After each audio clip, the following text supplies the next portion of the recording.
జగన్ని కొట్టాలనుకుంటున్నారా కొట్టేయండి, తిట్టాలనుకున్నారు తిట్టేయండి, చంపాలనుకున్నారా చంపేయండి, అది మీ చేతుల్లో ఉంది అనుకుంటున్నారు కాబట్టి చేసేయండి. కానీ జగన్ ఇచ్చాడన్నటువంటి కక్షతో పేదోడి కడుపు మాత్రం కొట్టద్దు. పేదవాడికి సంబంధించి రేషన్ అయినా పెన్షన్ అయినా ఇల్లు అయినా పేదవాడి బ్రతుకుకి మూలం. సరే వాళ్ళు సంఘటితంగా లేకపోయారు, వాళ్ళకి సంబంధించి తమకి లభించిన ప్రయోజనాన్ని చాలా చులకనగా చూశారు.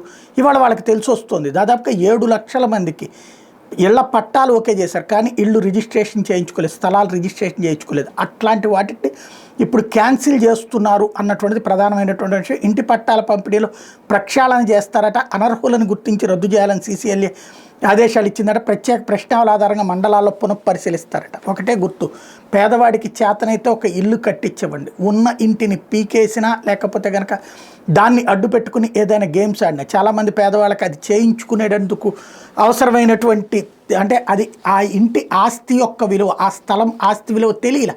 అదే ఓ మధ్యతరగతికి ఇచ్చుంటే కనుక చచ్చోచెడు అవసరమైతే ఇంట్లో తాకట్టు పెట్టైనా సరే దాన్ని రిజిస్ట్రేషన్ చేయించుకునేవాళ్ళు. వీళ్ళకి ఆ విలువ తెలియలేదు. ఆ విలువ తెలియని కారణంగా రిజిస్ట్రేషన్ చేయించుకోలేదు. దాన్ని బేస్ చేసుకుని వాళ్ళని తొలగించడం అంటే అంతకంటే దుర్మార్గం మరొకటి ఉండదు. ఆలోచించుకోవాల్సి ఉంది.